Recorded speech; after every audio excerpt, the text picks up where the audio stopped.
তোমার বাপে বিছনার নিচে কাটা রাখছে যাতে আমি শুইতে গেলে বইতে গেলে গুতা খাই। খবরদার একদম উল্টাপাল্টা কথা কইবা না। আমার আপায় বিছনা নিচে কাটা দিব কে? হ্যাঁ দাঁড়াও, আব্বার এটা এক্ষুনি আমি জিজ্ঞাসা করতেছি, প্রমাণ করতেছি তোমারে। আব্বা, আব্বা আহুক না। জিগাও। আব্বা, আমগো বিছনা নিচে কি তুমি এই কাটা থইছো? কাটা পিসা সি সি সি সি সি যে বিছানায় আমার মেয়ে জামাই ঘুমায় সেখানে আমি কাটা দিতে পারি? ছি, আরে কাটা তো থাকবো কাছে, কাটা বিছানায় কেন যাবো? দেখছো আব্বা কি কইছে? সে বিছনা নিচে কাটা দেয় না, তুমি তার শুধু শুধু দোষারোপ করতেছো। আরে সেই বিছনার নিচে কাটাটা থুইছে, দাঁড়াও আমি প্রমাণ করতেছি। মন্টু, এই মন্টু, এত সিসি করেন না। এই 100 টাকা। বিছনার নিচে কাটা কে রাখছে ক? কাটা 200 পরে আপনার টাকা জমর বাকি সেটা আমার খুব ভালো করে জানা আছে। এই কাটা আমি চাচা রাইনা দিছি, এখন এই বিছানার নিচে এই কাটা কে রাখছে সেটাও জানি না। মন্টু যদি তোমার আব্বারে কাটাই না দিয়া থাকে তাহলে বিছনার নিচে কাটা থুইছে কে? কে আবার? আমার আব্বাই? এখন তুমি আমারে কও, এখন কি তার সাথে সম্মান দিয়া ভদ্রভাবে কথা বলা উচিত? মোটেও না। সি সি সি আব্বা, তুমি এত বড় হিংসা কেমনে করলা? আমগো বিছনা নিচে কাটা থইছো তুমি? দিছি, এরপর দেখবি বিছানায় আমি দা ছুরি কাশি সব ধারালো জিনিসপত্র রাখবি, সবাই শুইলে তো দুটো করে এখন সবাই আছে তো যাবেন এনে দিন এবার চিন্তা। ও আল্লাহ গো, এটা দিয়ে পুরো টাকায়। কি হইছে? কি হইছে? জামাই বাবা একটু মনে কি হইছে? আম্মা জান, আপনি ডাকাতের লোক এতদিন সংসার করলেন কেমনে? এই ডাকাত কি করতে জানেন? আমাদের বিছনার নিচে এই যে কাটাগুলো দিয়ে রাখছে যাতে আমরা শুইলে কাটার গুঁতা খাই। আপনি এটা বিচার করেন, আপনি কি বিচার করতে পারবেন? অবশ্যই করব। যে তোমাদের বিছনার উপর এরকম কাটা ছিটেছে তারা এখন সে কাটার উপর আমি বসাই দিব, সে কাটার গুতা খাবে। জামাই বাবাজি, এই কাটাগুলি সিটাই দাও। সিটাই দাও। দাও, দাও, দাও। বসো। না না আমি বলতে পারবো না, আরে বসতে হবে, বসো। আমি বলতে পারবো না। জামাই বাবাজি বসবে না নাকি? তুমি এক কাজ করো তো, দলিলটা নিয়ে আসো, আমি এই বাড়িটা তোমার নামে লিখে দিতে পারি। ভালো হয়। না, না, না, লিখতে পারবো না, লিখতে পারবো না, লিখতে পারবো না। লিখতে হবে না। এখানে বসেন, এখানে একটু উঁচা বেশি।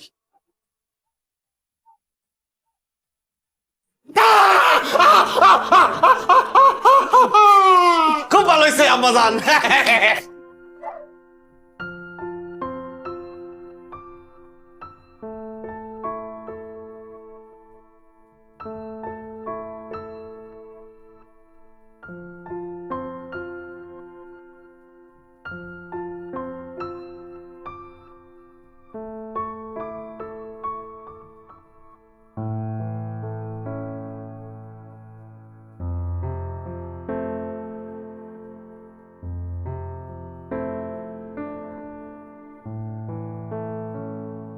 জামাই এক কাজ করো তো, এই ছাগলটা বাজারে গিয়া বিক্রি করে দাও, আমি নিজে যাইতাম।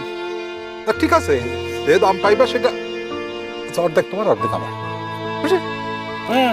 আপনার কথা আমি বিশ্বাস করি না। এত ভালো হলেন কবে থেকে? দেখা গেল ছাগলটা কষ্ট করে আমি বাজারে নিয়ে গেলাম, কষ্ট করে বেচলাম, তারপর পুরোটাকে আপনি নিয়ে গেলেন। আরে ছাগলের মতো কথা বলো কেন, মানে বোকার মতো কথা বলো কেন?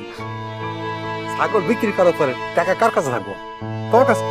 ঠিক আছে, তোমার কাছে রাখবো, মানে আসার পরে অর্ধেক আমার অর্ধেক তোমার। আচ্ছা তাহলে ঠিক আছে, যদি লাভ হয় তাহলে যাইতে পারি। ঠিক আছে, দেন ছাগল দেন।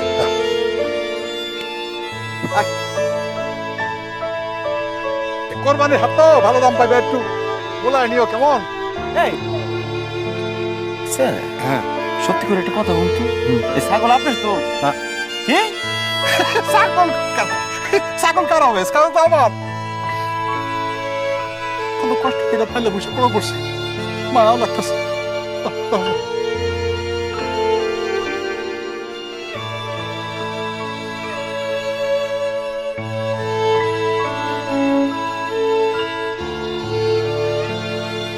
আচ্ছা এবার করে লাভ নেই, আসো। আমার ছাগল দেখে কই যায়? হ্যাঁ, এই আস্তে আস্তে আস্তে আস্তে আস্তে। কি ব্যাপার? বাবা বাবা, সুন্দর ছাগল, কই যাইতেছেন? বিক্রি করবার নাকি কিনে আনছেন? না ভাই, কোরবানির হাটে নিয়ে যেতেছি বিক্রি করতে। ও আচ্ছা আচ্ছা, খুব ভালো খুব ভালো। তা ছাগলের দাম কত? দাম চাইলে তো অনেক কিছু আউন লাগে, আপনার লিখে 5000। 5,000? এত বড় একটা ছাগল মাত্র 5,000 টাকা দাম?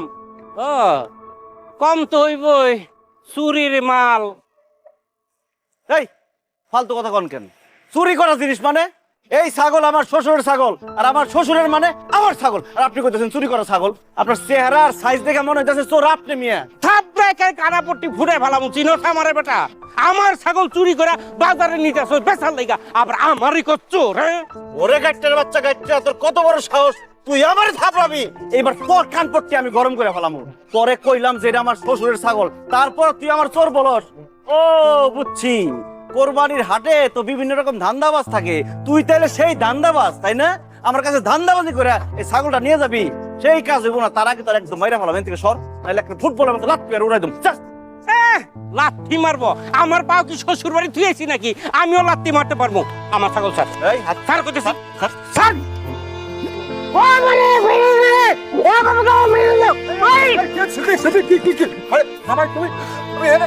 আপা দেখেন, আমি ছাগলটা কুরবানি হাটে নিয়ে যেতেছিলাম বেচার জন্য, এই লোক মাঝখান থেকে আইসা বলে এই ছাগল নাকি তার। আমার চোর বলতেছে। আপনি তার একটু বুঝাই বলেন যে কিছুক্ষণ আগে এই ছাগলটা আপনি আমার হাতে ধরে দিচ্ছেন। কি কও তুমি?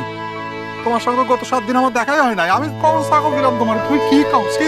ছাগল চুরি করে তুমি আমার গায়ে অপবাদ দিতেছ। আব্বা আপনি সব কি বলতেছেন? কি বলতেছ মানে? অসিদ্দিক, হ্যাঁ, আমার জামাই আসলে জামাই চুরি করে এখন আমার ঘরে অপবাদ দিতেছে। হ্যাঁ, শোনো শোনো শোনো শোনো, জামাই আসলে একটা চোর, রাগি চোর। তো গরু ছাগল চুরি করে বিক্রি করে। এখন কোরবানি ঈদ আসলে না, বেশি করে গরু ছাগল ধরে ধরে বিক্রি করে। দেখো, ঘরের চোর। হ্যাঁ, তোমার ছাগল তুমি যা করতে পারো করো, আমি কি করবো? আমার তো কমল খারাপ, আমার তো কমল কত বড় সাহস! আমার ছাগল চুরি কর! চোরের ঘরের চোর ছাগল চুরি করো! আজকে তোরে মাইরে ফেলাবো। এই কেনা করে এখন তাড়াতাড়ি আয়।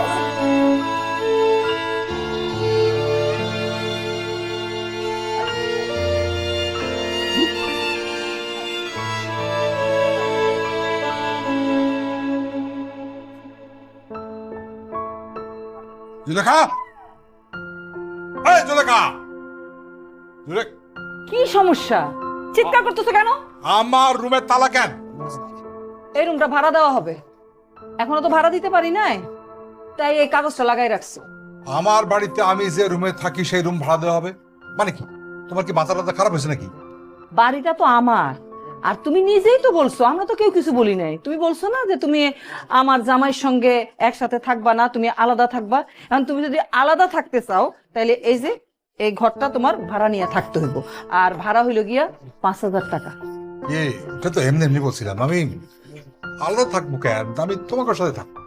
আমাদের সাথে থাকতে পারো, ওই দৈনিক খাওয়ার বাবদ যেমন 300 টাকা করে দিতে হইব, আর এই ঘরটা যদি নাও তাহলে ওই মাসে মাসে 5,000 টাকা দিতে হইব। আর যদি ভাড়া না নিতে পারো তাহলে তো তুমি এই বাড়িতে থাকতেই পারবা না। সুলেখা, এত সহজ সরল মহিলা ছিলা, তোমার উপর কত অত্যাচার করছি, কিন্তু কিছু একটু শব্দ করো নাই। আচ্ছা, এই গিরিঙ্গি বুদ্ধি তোমার মাথায় কেমনে এলো? কে দিছে বুদ্ধি? সত্যি কথা কত, কে কে বুদ্ধি? আমি বুদ্ধি দিছি আব্বা। আচ্ছা, তুমি আমার রুম ভাড়া দেওয়ার বুদ্ধি আমার বউরে কেন দিছো? কারণ জীবনে কোনোদিন আম্মার কোনো চাহিদা আপনি পূরণ করেন নাই, আম্মার সাথে কোনোদিন ভালো ব্যবহার করেন নাই, তার সকালাপ পূরণ করেন নাই, তার অসুখ বিসুখগুলো চিকিৎসা করেন নাই। এমনকি বিয়ের পরে আপনি কোনোদিন হানিমুনেও যান নাই। কেন? ওই যে টাকা পয়সা খরচ হইব এই জন্য। যেহেতু আপনি আম্মার পিছনে টাকা পয়সা ভালোবাসা কোনো কিছু খরচ করেন নাই, সেহেতু আম্মাও তার নিজের বাড়িতে আপনাকে আর ফিরি ফিরি থাকতে দিবেন না। এখন এই বাড়িতে থাকতে হলে নগদ টাকা বাইর করেন। অসম্ভব, আমার বাড়িতে আমি জীবনে ভাড়া দিয়ে থাকবো না। তাহলে গেট খোলা আছে, যান গাছতলায় গিয়ে থাকেন। টাকা ছাড়া আপনি আজকে রুমে ঢুকতে পারবেন না। কি কইতাছো? আব্বাই গাছতলায় গিয়া থাকবো? আব্বার ঠান্ডার সমস্যা আছে, গাছতলায় থাকলে ঠান্ডা লাগবে যাইবো। ঠান্ডার সমস্যা তো আমারও আছে। হ্যাঁ, তার সামনে আমি সব সময় খুব কত কাটছি, কোনোদিন আমার একটু ডাক্তারের কাছে নেয় নাই, 10টা টাকার ওষুধ পর্যন্ত খাওয়াই নাই। আর এই কাশতে কাশতে আমার হাঁপানি হয়ে গেছে। আমিও চাই এই ঘর ছেড়া ওই গাছের তলায় গিয়া থাকবো, আর ওই যে ঠান্ডা লাগবো, ঠান্ডা লাগা কাশি হইব, কাশি থেকে তার হাঁপানি হইব, আমি চাই। শোনো, আমি এই বয়সে গাছ তলায় থাকতে পারবো না।